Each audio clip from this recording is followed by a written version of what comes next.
That's it. What do you think? Our opinion, I think that when we got there, Lissa was very dismissive of my disability because I think she believes that I'm trans, which I'm not.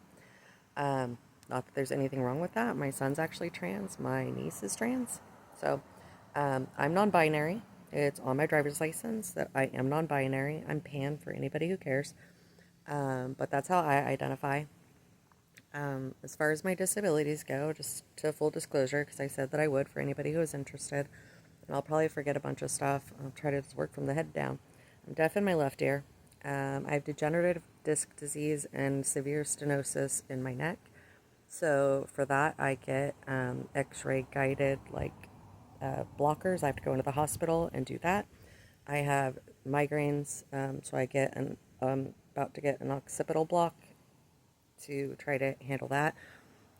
Almost 2 years ago, I was diagnosed with breast cancer in both breasts. I had a double mastectomy. I take so many meds once a month for 10 years. So I'm almost 2 years in now, but for 10 years, I have to go get an injection of Zoladex, which is like a big, well, not big, but a gel capsule that they kind of jettison into your abdomen. That, my understanding, is blocks the hormones that my ovaries would produce, which would feed my cancer if I did have cancer cells left. So I get that once a month.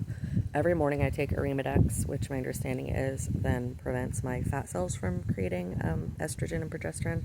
So I take that every morning. One of the classic side effects is severe joint pain. And I have severe joint pain on top of the head and neck issues that I have. So I see my regular doctor. I have a therapist to help me try to deal with everything in my life and the way that people treat me.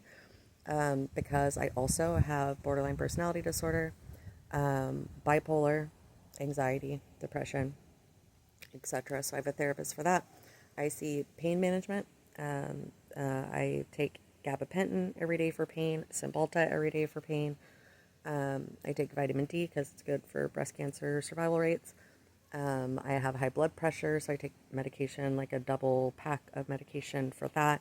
I have type 2 diabetes, so I get Ozempic injections once a week that Bob administers for me.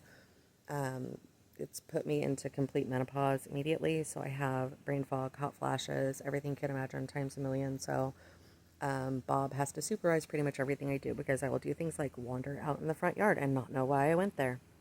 Probably was going to get the mail or something and then just forgot. Then I'll just be standing there. He's found me in the backyard.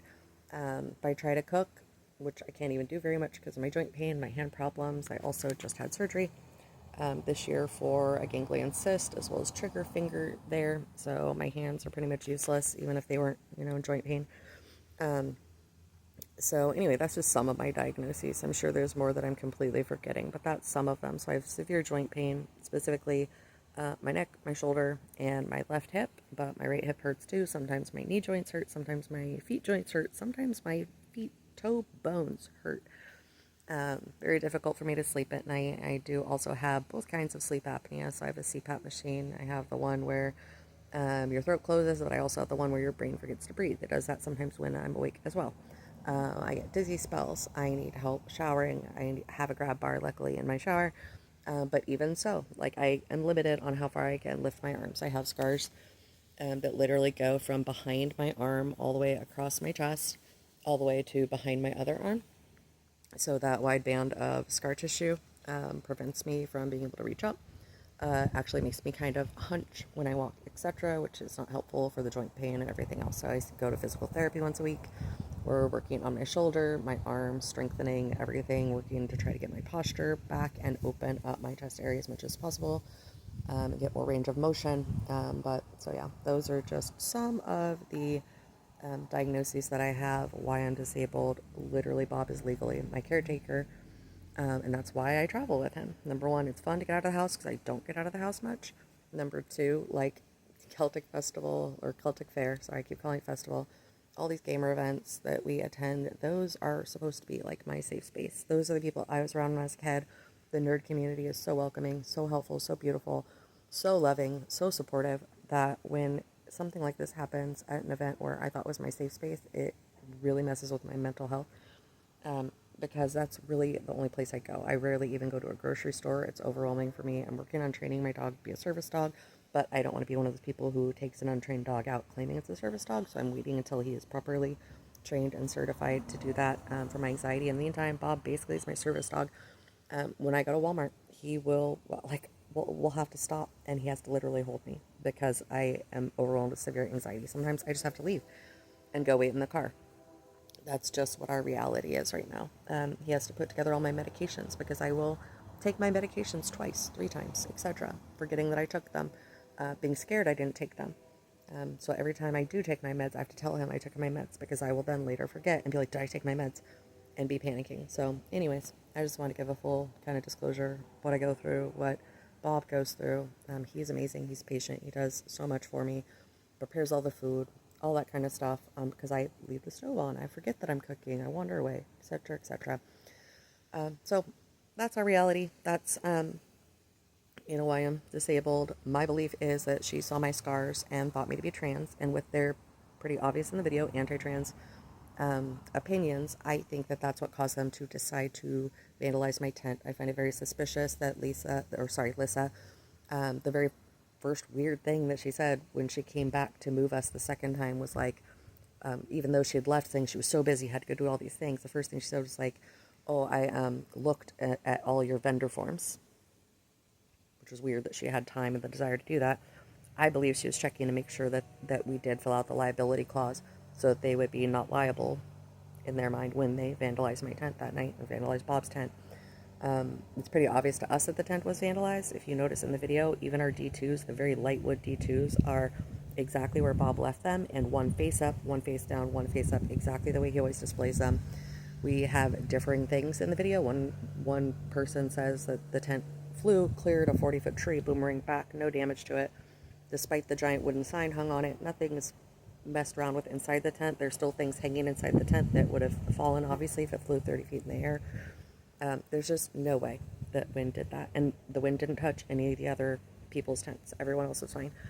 Other than maybe, we heard, maybe, and I can't verify, that's why I'm including it, that a couple of the tents, or one of the tents, something up on that hill we originally were, may have blown over that night. But nothing in our area had been touched, nothing in our area, and we had 24 water bottles, a giant wooden sign, a bunch of bags hanging off it, everything. No damage to the frame, no damage to the canopy, no damage to my tent or Bob's tent whatsoever from flying, 40 feet to land perfectly on its feet, or they lifted it back up. I don't know. Differing things that they've said happen, different accounts. So that's my suspicion. I believe, with my heart, that Lissa thought I was trans, and so targeted me, made me feel so uncomfortable that I had to show her my scars to make her believe that I was disabled, despite having told her, despite having met her before, despite having requested, a space, etc. So I believe, even after seeing my scars, her belief was that I was trans. And I believe that's why Bob's tent was targeted. I believe that's why we were put out in the back 40 to, handicap us from making any money. I believe that's why, the tent got vandalized after she checked all of our vendor forms while she was so busy the previous day. First thing she said when she came up and talked and was trying to get Gary to leave, as he's still being aggressive toward me, the other person was aggressive toward me. I felt terrified. One of the first things she said to him to try to get him to leave was like, remember, they signed the form. We're not liable. So it's very, very interesting that she's so well informed on the fact that we signed this liability form but knows nothing else. They continued to misgender me after they both knew on camera. I'd told them, I'm not a lady, please don't call me that.